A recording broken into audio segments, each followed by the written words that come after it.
Our co-star is kind of waking up here. I'm Monika Owczarski, and with my husband and family, we created and run Sweet Tooth Farm. So this is my house in Riverbend. And we're just gonna go through my yard, my garden, and kind of what we're about and what we do. Cool. So, well, first I'll just give you a frame of reference. This used to be grass, and we decided we didn't want that.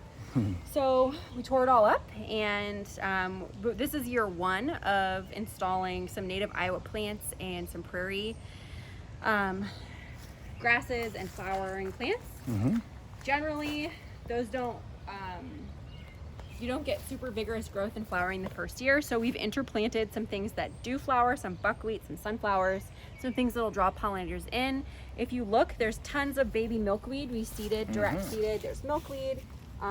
We've got mountain mint. We've got ground cherries. We've got hyssop. A lot of it is still green, but in the next few years, these are blackberries as well. I see some blackberries. Yep, these are from Forest Avenue Outreach, our BFFs in the neighborhood. I had a butterfly land on my hand. Yeah, they're everywhere. They like it. Cool. And so that kind of leads us back to our garden. Well, can you tell me about the property itself? Like sure. how did you acquire this? Does it come with a house? It did not. Like, do you own it now? We do not. Oh. Oh. We moved into this space. Oh, Lord have mercy. This is my third child. My brain's a little exhausted. Maybe 7 years ago. I'll say 7. And when we moved in, this was a pocket park. So this was Royal Park. And we moved in. They had play set out here. They did. They had an old. And like a basketball hoop. They had a basketball hoop. And when we moved in, I believe there was a swing set and a slide. And I do have pictures of this. So over the course of maybe 3 years, they slowly removed everything, and that was for a multitude of reasons. And it was a vacant lot that on good days could be called a litter box, and on bad days grown-ups would come and children stopped coming. And so we just, I've seen Parks and Rec. I just thought to myself, like, someone will care. Someone's gonna fall into the pit. Someone will care. Right. Like, there has to be someone. You're more of the Leslie Knope. It's funny. I joke that I'm Leslie Knope and Carrie Teen across the street is my Ann Perkins. That's what they decided. So we are stewards of this space. The city of Des Moines Parks Department owns this lot, and we lease it from them. It's a side yard lease, and so one other thing that we're kind of invested in doing is helping make this easier for other people by kind of piloting this program with the city, meaning that prior to this, they didn't really have anyone with a side yard lease who was then growing food and selling that food. So that we had to work with the city legal department to write that into our lease and get that to be appropriate for their guidelines and whatever you want to call it. So we did that, and this is our third growing season selling produce. Can we go in there? Absolutely. Okay, Let's go. All right.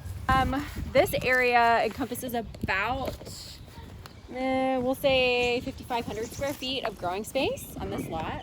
And we do a rotation, and so our tomato forest is, depending on what year it is, sometimes it's north-south, sometimes it's east-west, sometimes it's at the front, and sometimes it's at the back. I was a social worker. I'm not a trained farmer. I am so lucky that my friends at Grade A, Wabi Sabi, Dog Patch, all these wonderful, experienced people have helped me so much and been so generous with their time and their knowledge and their tools. And so we just kind of decided that sometimes if you want to be something, you just have to start being it. And so we started. So this is my tomato patch. This year I've got 6 varieties. I did many, many more varieties last year. But if there's one thing I've learned, it's from my failures, and that I need to kind of quell my little gardener heart and kind of take stock of priorities. And I had some restaurants wanting product. Cool. And I didn't have enough quantity. So I picked my absolute favorite varieties and scaled up. So we have about 400 tomato plants in here, and So 6 varieties. So we'll have You get about 3,000 tomatoes, somewhere around there? Somewhere around there, yeah. I mean, it depends. I've gotten really good production this year. So I actually went around and I take an electric toothbrush and I make sure that everything's pollinated. So, I mean, my San Marzanos almost have 100%. I mean, if you just take a look, I've got, we can walk down there. Okay, yeah, sure. Another thing about the garden is that it's pretty toddler proof. My kids are very much in here. They do bug walks with me to pick Japanese beetles off the plants. I mean, that's one reason I keep my tomatoes like this. It's partially so people can walk through. We also, I mean, obviously right now, COVID-19 means that we don't have as many people here and in the garden.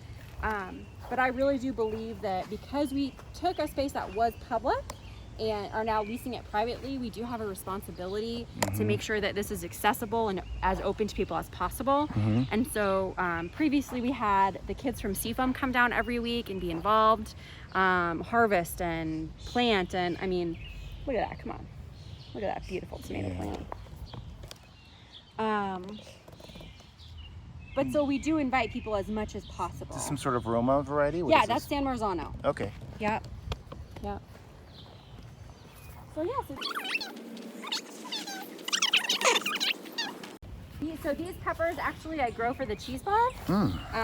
They're Espelette peppers. It's a French heirloom variety that they use to make their smoked Espelette powder. But then some of these, the best, so you can see some plants are more vigorous than others. We'll save the absolute strongest and best fruit from those plants and then save those seeds to plant the next year. And then these are my tomatillos, these 2 tall rows. Cool. I mean, every year I kind of just grow what people want in the neighborhood. We have a farm stand here. And You do it right here? Yeah, another thing that we're kind of passionate about and believe in is that, you know, we are utilizing this space. We are, oh, you're fine. You're totally fine. You know, we're using this space and we're growing this food, and we want to be mindful that there aren't as many resources in this neighborhood for fresh food. And so we don't want to remove the food and sell it somewhere else. So we want the folks who live here to have the first access. We want people, absolutely want to invite people in and see our beautiful neighborhood, but we want people who are in moderate, you know, walking distance in Riverbend to be able to get here. So I still remember when we moved in before I had kids, and there were still kids who would come to the playground and play. You know, lots of them, there was not a lot of supervision. People a lot of times have the hard choice to make. You know, they have to go to their second job. The older kids have to watch the younger kids. So let's go to the park and play. And a lot of them would walk down to the liquor store and just get like chips or whatever. And this was just, you know, lots of kids in the neighborhood. There's nowhere around here. There's a liquor store. There is a liquor store. It used to be Shop and Save. I think it's, I know which one. I'm so sorry, owner person of that store. I cannot remember the name of it. And they do sell some food. They don't really sell fresh food. Our co-star's kind of waking up here. But there's just not a lot of options. And so, you know, we actually thought it was kind of a priority too, to not just be like the, you know, annoyed white people who ask the kids to go home at night. We wanted to invite them into our yard, get to know them, offer them snacks, create a connection. So that they knew we were here and we cared about them, but also like, please go home, I have to work tomorrow because it's midnight. But and so I would invite them into my garden, and I kind of noticed that there was just like a large gap of opportunity and a gap of knowledge about foods. And so, you know, understanding that there's different kinds of tomatoes, and you know, cucumbers turn into pickles, and you know, broccoli doesn't start out as the big tree looking plant. And you know, if you think about it, if your family has never had a garden, if you don't have access to like your grandpa doesn't have a farm, you wouldn't maybe know those things if there's no access and opportunity. And so that, excuse the pun, planted a seed in me where it just seemed like you know, we've got a lot of privilege, we have a lot of access and resources, and so we just thought it would be good for not only our family but for the neighborhood in our block to provide this resource. So Yeah. Cool. So tell me about the land itself. Sure. How, you obviously you said this is a let's walk up to playground. the front. I'd love to see some of those photos. But if you Yeah. can tell me about like the land itself, why is it this? How long did it take to get this ground ready? Because this, I'm sure this was pounded over for years and concrete and all sorts of stuff. Well, we were kind of lucky. So up until 1971, there was a house on this lot. Uh-huh. And that's actually why it was named Royal Park. The folks who sold the land to the city, actually it's my neighbor John in the tan and blue house on the corner, his parents, sold this land to the city to make a park. And during that time, there was a sand pit here and a blacktop at the back, and not much else. And so for a long, long time, it was really not too much on this space. Now, I will say too, shout out to Ben Page at City of Des Moines Parks and Rec. Parks and Rec was amazing to work with. They were so supportive once this trajectory started. And Tell me where you want me not to walk. So. Oh, you're fine. You're fine. There's nothing right where you're standing. Okay. Generally just in between the rows. Gotcha. So when we signed the lease, we got the insurance, which that was a whole nother debacle. Because this is still city property, so we had to get like $4 million of insurance. Damn. So we had to find a farm insurer who would write us that policy. It's a joy. Anyway, the Parks Department came in, their maintenance crew, with bulldozers and everything, and they scooped out all the sand, they took out all the sidewalk, they took everything, and they brought a clean filter in and graded it, and it was ready to go. So like from the city compost area, Yes. like the landfill. Okay. Yep. Interesting. How is that soil, by the it's way? actually, so here's what I'll say. You can certainly buy better compost, right? You can buy like primo, top of the line, amazing, like I would eat it, like amazing compost. And there's nothing wrong with that, and it's fantastic, and frankly I wish I could afford that. I can't afford that for how big spaces I have. The city tests it. You can go on the website, you can see the contents and the levels. I have used it with great success. I really like it. I think we live close to the hospital, so that is something that I'm kind of used to. I think it's great. I think it's a great value for your money. We've never had any problems with it. So if you can afford it, sure, get the top of the line. But if you want to buy $10 for a pickup truck load, go to the Metro East landfill. Yeah. Well, there are a million ways to do it, right? Yes. Nobody has I don't think anybody has a patent on the perfect way. Everyone No. says they do. They're lying. Every once in a while, you get somebody that sneaks in the idea that they think they know what they're doing. Well, and this is what I always tell people, because some people will ask me for advice or questions, and it always comes back to well, what are your goals? Because my way is not the right way. I don't think anybody knows the patented exact right way to garden or to grow things. There's a multitude of ways, and this is just something that has worked really well for our family and for, frankly, our neighborhood. And with the farm stand, it's kind of grown to me now baking bread as well. Oh, cool. You're actually baking in the house, so do you have like a commercial baking thing, or? I bake at the church down the street at Trinity Las Americas Nice. Church. They have a commercial kitchen and a convection oven. And that came about because last spring the weather was so terrible. I didn't have enough products for my farm stand. Yeah. So I thought, oh, well, crap, I know how to bake. I'll just bake a bunch of bread. And so now I bake about maybe 40 to 50 loaves of bread on Wednesdays for our market. And so we're able to offer fresh eggs from our chickens, which we also have. And you can sell those? You yes. have a license to sell those and all that So stuff? in the state of Iowa, because we're considered a farm stand, we're not part of a market, the cottage laws, essentially I can sell unprepared, uncut fruits and vegetables, not processed. So I could not sell like jams, jellies, anything processed. If it's uncut fresh vegetables, I can sell honey and I can sell eggs. Bread I can sell that is not enriched. And we're kind of in a transition time right now with the garden, only because it's getting a bit hot for some of the spring stuff that we planted. and our tomatoes are just starting to turn kind of orangey yellow. So like I said, we're kind of in that transition time where the summer crops are just on the precipice, and our our spring stuff is about clapped out. So it's tough for us right now for selling. I think, you know, everybody's just like, greens, you have more greens? Come on, like, I want the tomatoes, I want the peppers, let's go. So actually this weekend we're taking a break from our boxes, and our friends at You have a CSA? Did I miss that part? No, that's okay. So that's another thing that we've kind of done a little bit differently, and this is our second year doing it like this, which I'm actually grateful for now that we have COVID-19, because I have some practice selling online. But one thing we kind of, sorry I'm swaying, by the way. No, I get it. CSAs, I want to preface by saying CSAs are fantastic, and they're great for the farmers, and it's a great like connection and relationship building thing in communities and between farmers. But I think there should also be room for maybe other ways of that connection happening, and other ways of people who couldn't afford or don't have the resources to have a CSA to make that connection, get that fresh food, know their farmer. And so what we started last year was a non-recurring weekly box.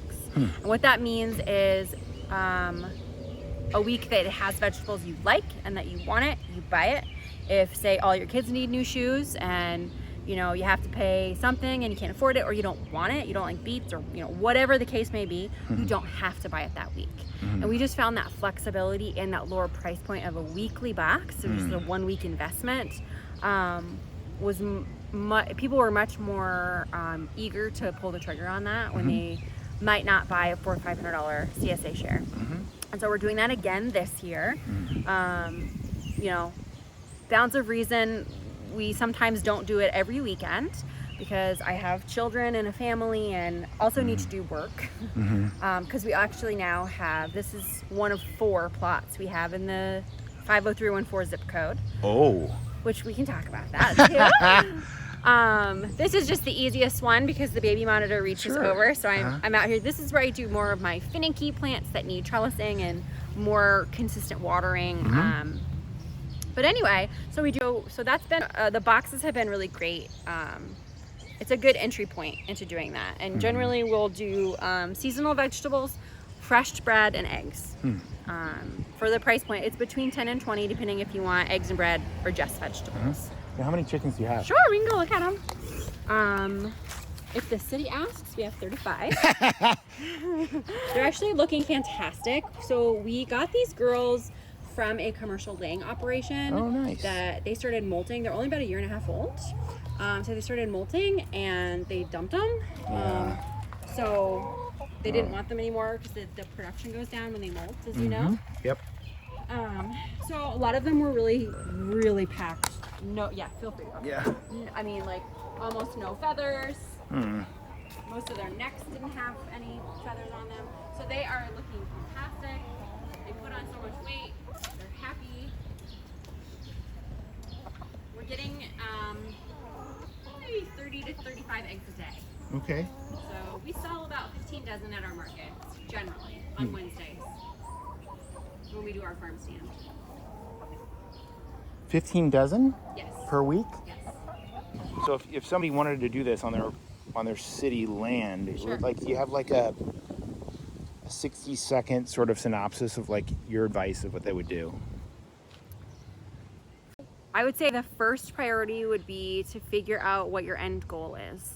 Do you want to sell food to your neighbors? Do you want to just have food for yourself? And then figure out your budget. It is not a good feeling to tear up your yard and then not have the funds to complete it. And also find partners. There are people in town who will help you, who really care about this. There's many of them. Seek them out, ask for help, absolutely. Work hard, I don't know. You can do it. Where did you learn? The library and YouTube. YouTube's great, honestly. isn't it? I mean, that's the also a huge shout out to university extensions. Okay. So Ohio State, Florida State, Purdue, Iowa State, have amazing university extension programs, and they have so much information online. I learned how to trellis my tomatoes from, I think, Ohio State University. They have this fantastic video series and PDF about the Florida weave and how to do that. Because frankly, I don't have enough money for tomato cages, but I can get old rusty T-posts and baler twine. And it's much easier than doing like the ridiculous trellis thing. It's very easy. So I actually added another layer of baler twine this morning while wearing a baby in about a half an hour on all 12 rows. Nice. So, I mean, it's very doable. Another thing is to identify how much time you can give, because so one reason that I'm able to do this is that I stay home with my kids. So I have most of the day. I've got my evenings free most of the time. But similarly to keeping your house clean, you do a little maintenance here or there and it doesn't ever get too overgrown. I have my favorite tool. How do you do your weeding? Bragging This about is my it. favorite tool ever. Whoa. Oh yeah. It's got the little like tiny edge on it. Yep, so this it's is called a wheel hoe. So this is my large blade. I actually have a 6-inch blade as well. And so this is how I keep my rows clean. So first of all, shout out a friend, a mentor, an amazing farmer, Jordan Schleibel at Middleway Farm bought me this. I was having a really rough year and he believed in me. He believes in farmers and our mission. So you just you disturb the root system, and it's a really lovely, easy, it uses kind of just your motion and and you do just a little bit of that and you can prevent a ton of them, can you? yeah, and so you can see here, I'm just walking through it. Now, I will say this looks like really good because one of my main volunteers, Carrie, and I did all the tomatoes this morning. But you can see here at the end, this pile of weeds that we got up this morning and grass, just by using this and then a hula hoe. So this is my main thing that I do for this plot here. Now my larger plots, we get the old girl out here. Nice. So one plot we have, it's actually on 13th and College. Does this thing have a name? No, maybe it should. Oh, yeah, you gotta name it. That's our plow. Okay. And then we also have a disc. Shout out to 515 Brewing. Their dad actually sold us the disc. He's amazing. He gave us a discount because he believes in what we're doing. And like I said, you'll find your people. But so let's see. One of our plots is on 13th and College. It's directly adjacent to Edna Griffin Park.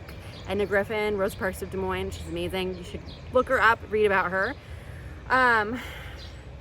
In previous years, it was an empowerment garden. It was a community garden. It fell into disarray and disrepair when the woman who was running it wasn't able to do it anymore and kind of left town. And so the city approached me about just taking care of it until they figured out what they wanted to do with it. They just saw that we kind of knew what we were doing and could do that. And so another partner, Forest Avenue Outreach, kind of helps me keep it mowed. Right now we just have cover crop on it. There was a lot of concrete chunk, garbage, glass, metal in that space. So you have to pick that up one at a time, don't you? So, you see it. you know, we wanted to work on the soil a bit. So we've got some cover crop growing. We've got some buckwheat, and then we're going to be planting like winter rye, maybe some hairy VTEC, some more cover crops to enrich the soil, get some more organic matter in there. So that hopefully in the next year or two we will be able to plant on there, and also potentially partner with more people in the neighborhood to give more access to gardening to those folks. So that's one plot. Our other two plots are down on the other side of 2nd Avenue, kind of behind Hammer Medical, Double Dragon, Fall 888, in the industrial area. And so we've worked with the city to identify plots of land that have easements, building provisions, so that we can put some infrastructure on these places without fear of them developing.